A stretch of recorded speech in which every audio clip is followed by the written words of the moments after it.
兄弟们，你在手机游戏上花了多少钱？大家可以评论弹幕一下，咱们看看谁是富哥富姐啊！根据公开资料，直至2022年啊，这个中国手游市场的规模已经达到了1086.6亿元，你没有听错啊，1000多亿。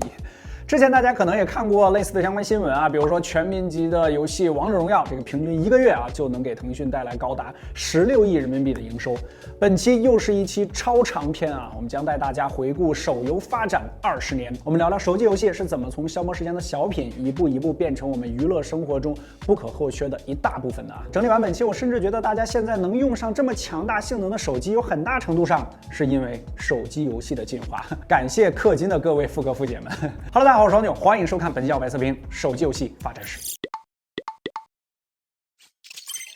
本期由于比较长啊，我们把手游类比成人类的进化分成了4个演化进程。第一个就是功能机的远古时代。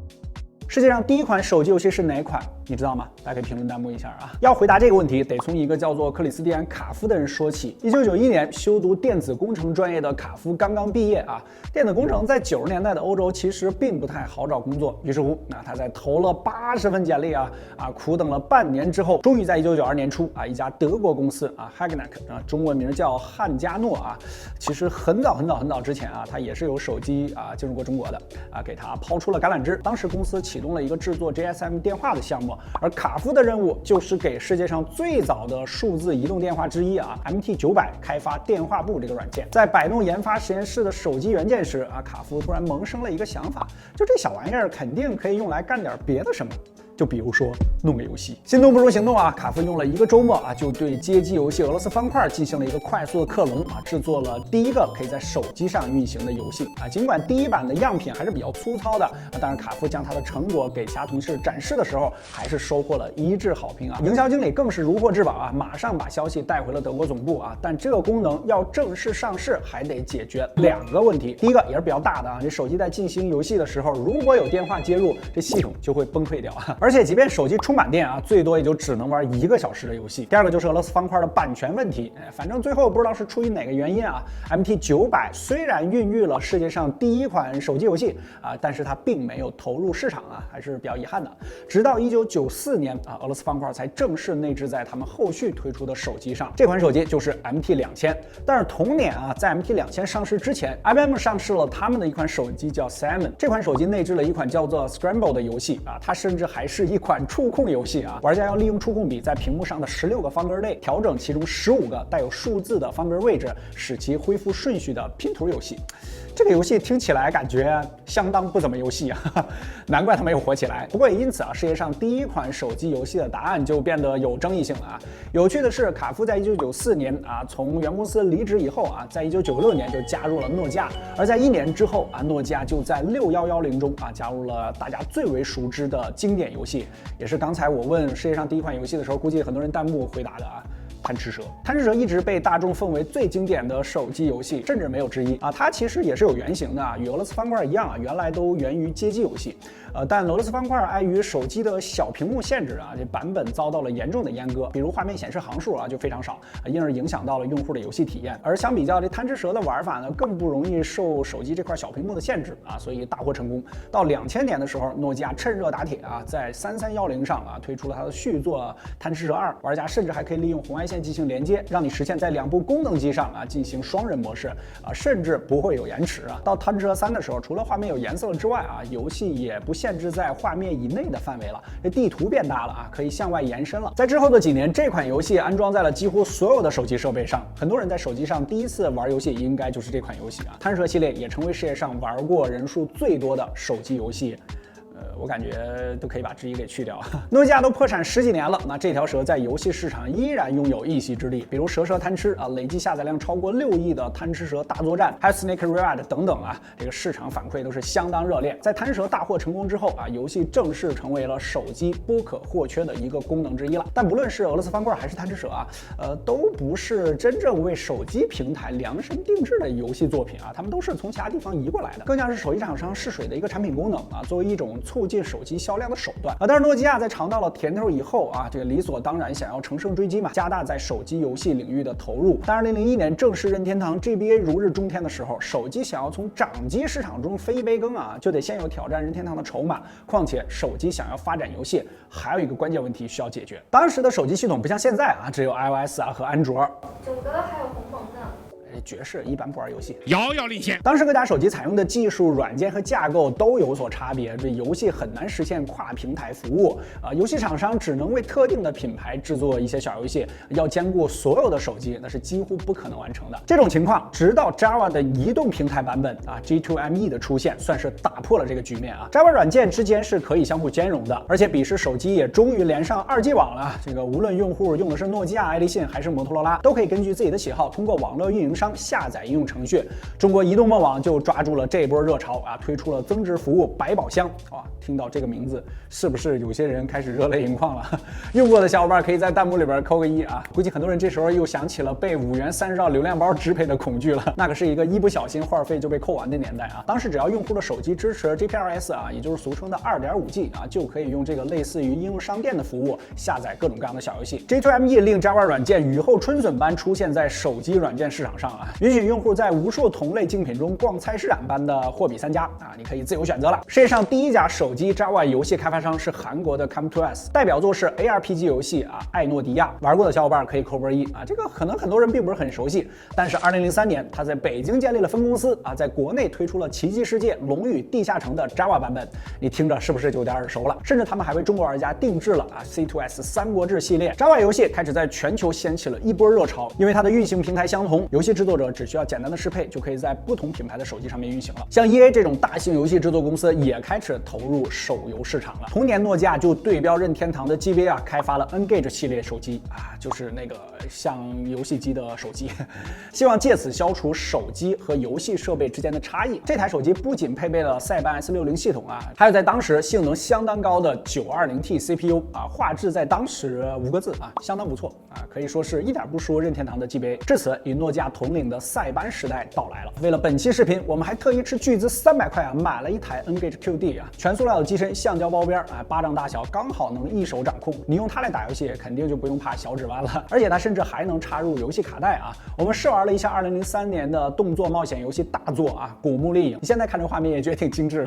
的，洞穴啊、雪地等场景做的都还不错。劳拉的移动啊、跳跃动作也都是自然流畅，操作性其实也挺多啊。你可以操控劳拉进行奔跑啊、游泳啊、这个攀爬、射击啊，甚至还可以拿出指南针这样的小道具来找方向。但是有一些场景的交互，现在看来肯定是不太合理了啊。这个经常会遇到像怎么跳你都跳不上去的这种平台，玩过的小伙伴应该知道，也有任务不清晰啊，不知道该往哪儿跑啊这种情况出现。而且可能是因为我们这台手机已经有年头了啊，这个运行起来肯定是有卡顿的问题。但是居然这台手机也是可以手动清后台的。相对来说，塞班平台上的狂野飙车 GT， 它的体验感就要好多了啊。玩过的小伙伴可以自己举手啊，我估计人还是挺多的。无论是音效、操作、玩法，跟现在的赛车游戏其实都没有什么太大的区别，画面肯定是比不上现在的这种真实感啊，但别有一番复古的精致感。N-Gage 手机啊，将方向按键啊单独放在了左边，用户玩赛车游戏的时候再也不用担心不小心误触到其他按键啊，导致游戏中断或者闪退了，大大提升了游戏的体验。在当时，甚至还可以玩第一人称射击游戏《使命召唤》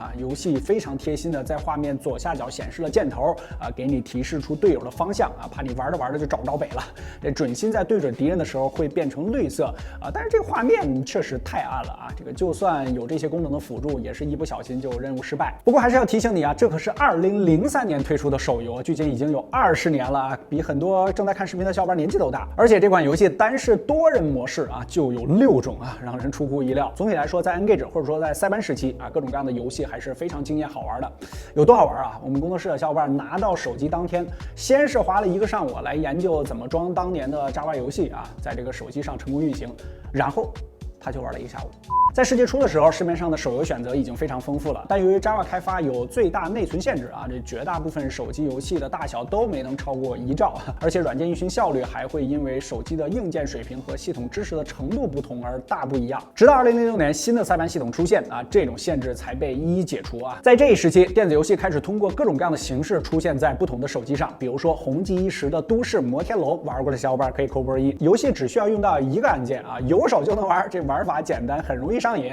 啊。这款游戏要求玩家极高的专注度啊，凭借手感找到楼层最佳的掉落时机。大家都想努力获得最高的分数啊，把大楼给盖到外太空去，来跟自己身边的朋友炫耀啊。除了休闲小品啊，当时有许多游戏 IP 都推出了专门的手机版。你是不是没有想到《生化危机》这样的大作，早在15年前就有手游版本了？看来库克还是晚了一步。这款3D 第三人称射击游戏只占用了2兆的空间啊，我们专门买了一台诺基亚的 N95来体验啊。这画面其实现在看来也算不错啊，无论是人物建模啊，还是场景物品啊，表现都挺真实的。尽管玩家处在一个封闭的环境啊，却仿佛真的置身于机场啊。而且这款游戏的 BGM 也十分到位啊，算是给足了你压迫感。但是它有一个操作上的缺陷，就是角色在射击僵尸的时候无法移动，必须费劲的打几下动几下啊。这个时候就体现出它不如 N-Gage 的操作体验了。移动的时候就很容易因为误触到旁边的多媒体键，就直接跳到主页了。不过话说回来 ，N-Gage 这个按键的布局是单纯为了方便游戏啊，这个你日常使用的话也不太方便了。在这个时候，估计有厂商开始思考了啊，到底有什么办法可以让我们突破手机按键的界限呢？这又到了手机的直立时代啊，手游的操作革命。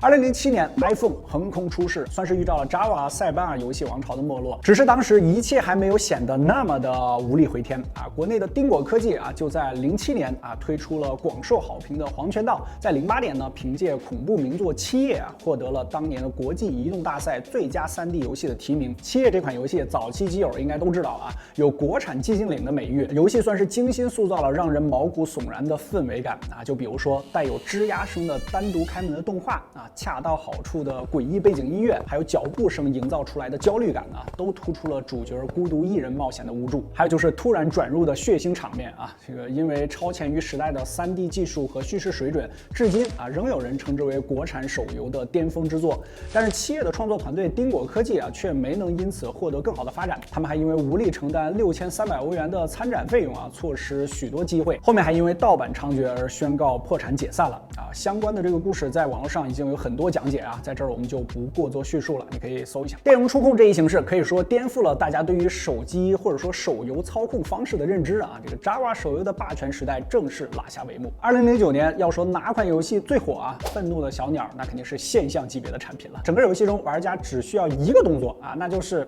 就这样一个简单的操作，颠覆了大众对于手机游戏表现方式的固有印象啊。正在看视频的小伙伴，谁是因为这款游戏才开始接触安卓的？可以举个手。隔年推出的《水果忍者》《神庙逃亡》都因为巧妙的玩法设计、简洁的滑动操作，成为了当时的爆款产品。一时间，大家不是在切水果，就是在遗迹里面跑酷。更有甚者，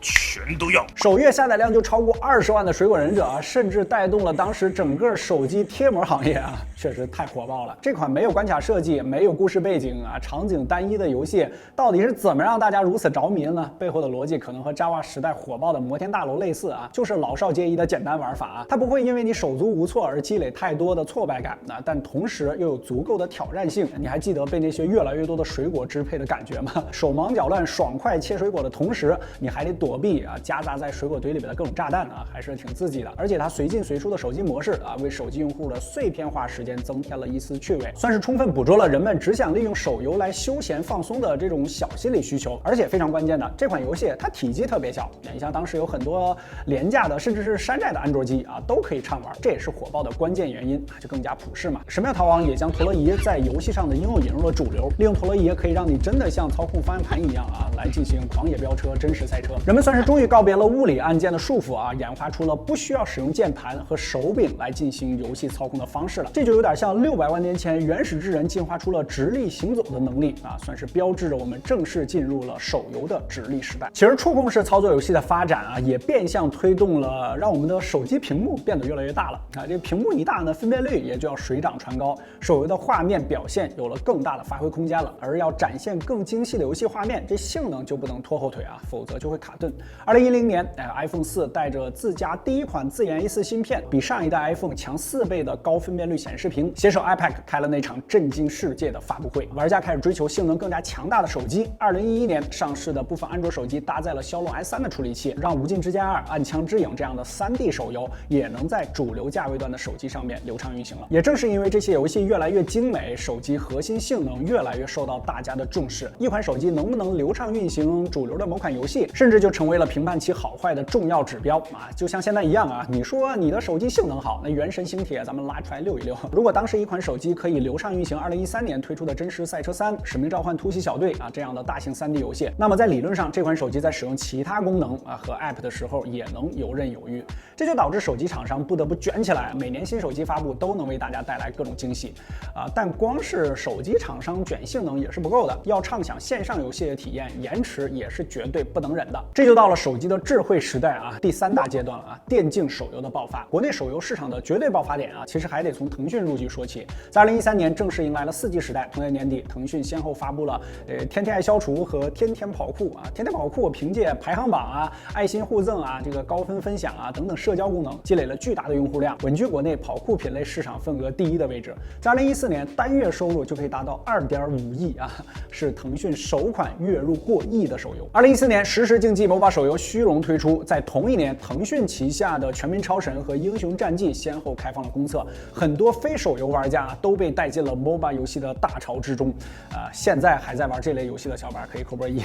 当时 MOBA 类的手游才刚刚出现，考虑到在手机上的操作性能否跟得上，以及大家的适应能力，大部分游戏在玩法上也都是磨石头过河。全民超神、英雄战记这2款游戏也都走了不同的方向了，前者主打的是3线路5v5啊，而后者则是单线路3v3。如果你是从端游转战手游的玩家啊，势必更加倾向于5v5模式的全民超神。一开始确实是这样，这款游戏刚刚上线2个月啊，用户就突破了2500万啊，并且长时间盘踞 iOS 免费榜首。反观英雄战记啊，2个月的下载量仅有100万出头啊，但全民超神却做错了一件事啊，它的游戏模式是跟随了当时很受欢迎的网游特性啊，就是养成模式。这玩家可以在局外啊，通过进阶等各种各样的方式吧，提升你游戏的属性。这就意味着在游戏对局中，你可能会碰到属性比你强非常多的英雄，而且全民超神中每个英雄的属性它也不是平衡的啊，这个售价越贵的英雄，它属性就越强。还是那个老套路啊，就只要你氪的足够多啊，就可以在游戏中大杀四方。英雄战记这边首战失利之后啊，立马回炉重造，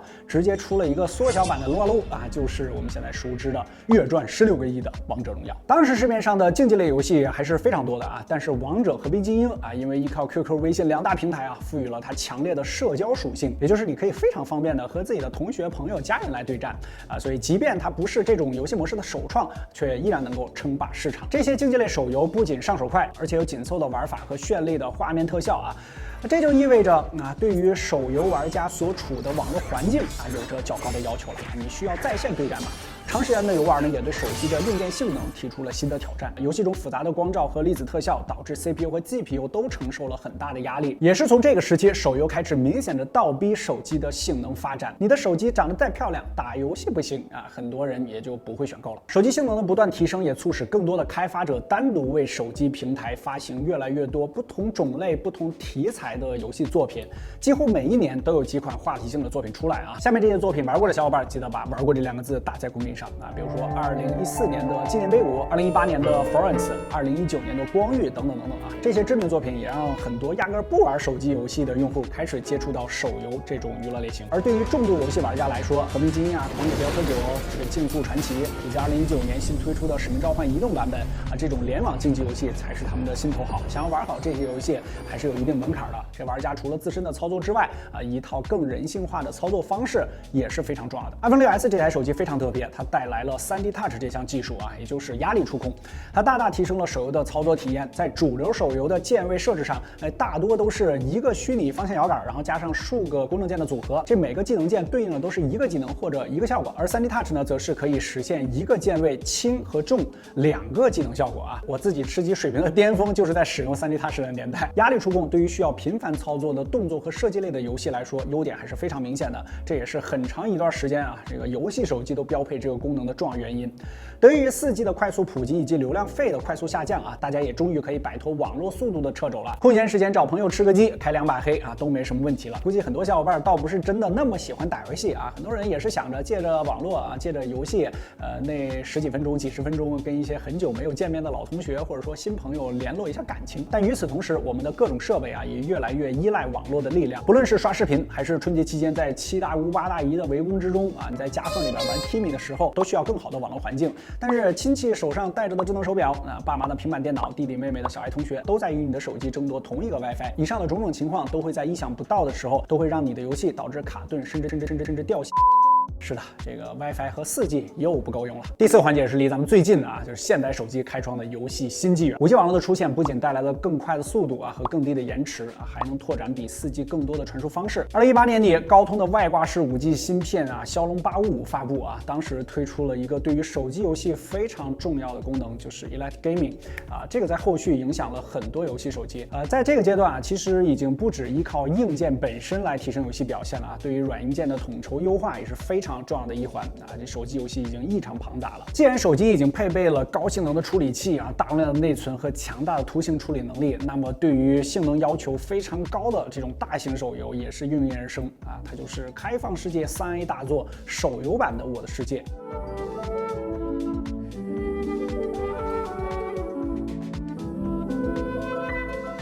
原神也为我们展示了5G 网速带来的主机和 PC 游戏在移动端上实时加载的可能性为手游玩家带来了另外一种游戏体验发展到大家比较熟悉的吃鸡原神星铁这个时期的时候，安迪比尔定律对于手游来说就愈发明显了。成功游戏的疯狂盈利，开始让厂商们有能力推出画面和玩法都更加精良的游戏。倒逼手机厂商的情况也就更加直接了。专业的游戏手机出现就是很好的印证。手机厂商也开始倒逼芯片厂商推出更加强大的芯片，以满足超大型游戏的需求。这3方可以说一直在相爱相杀手游的开创性时代，其实我们觉得才刚刚开始。iPhone 15发布之后不少人吐槽这苹果的 MetalFX 和光追技术属于是纯炫技因为手机上压根没有什么游戏能够用得上软件要是跟不上根本就无法落地。但是目前原神更新的 4.1 版本已经能够在搭载 A17 Pro 芯片的设备上面启用 MetalFX。我们在 iPhone 15新版本复测的时候也专门测过打开这个功能之后，确实在近景是有优化的，对比度呢也有提高，远景呢也做了抗锯齿的处理，整体的画面上面确实更加清晰了一些但实际它的分辨率是并没有什么变化的有可能是因为版本太早了这个我们给游戏厂商一些时间凡事总有一个开始嘛。总结一下从黑白屏功能机到大屏触控智能手机，手机游戏的发展史不仅仅是我们娱乐方式的演变也是对于手机技术更迭的见证。纵观整个发展史，一开始是手机游戏这个随着硬件的升级而涌现，后面慢慢就变成了手机游戏的蓬勃，对强大的性能提出了更高的需求，从而倒逼手机硬件的发展。这二者一直是你追我赶，相辅相成的。从这2年开始，大家其实应该也发现了，手机游戏和主机游戏之间正在不断的靠拢。因为手机芯片的性能确实一直在提升反过来，在手机游戏不断在追求高质量的同时，主机游戏也没干等着也在努力便携化。Switch 和 Steam Deck 的成功也算证明了专业掌上游戏的市场空间依然是非常广阔的更是吸引了华硕联想等等传统 PC 厂商相继入局在这个重要的时刻苹果透过 iPhone 15系列携带着全球首款3纳米芯片也表现了他们的野心和自信，就是在可见的未来里面，我们终于可以在手机上重现洗手液战神的风采了。其实片子的最后呢，也算抛出了一个手游的未来性话题就是手机游戏在逐渐主机化，主机游戏在努力便携化。那随着手机性能的进一步强大，会不会有一天就像手机吞并 MP3、吞并卡片机一样，也吞并整个便携手游市场呢？我觉得这个问题主要看任天堂它会不会出手机游戏了。OK， 本期七七八八方方面面我们聊了非常多如果觉得本期视频对你产生了一点帮助，记得在下方给我们点个赞，特别感谢。更多的精彩，大家在全网搜索关注小白测评。不管你听，我们下期视频再见，拜拜。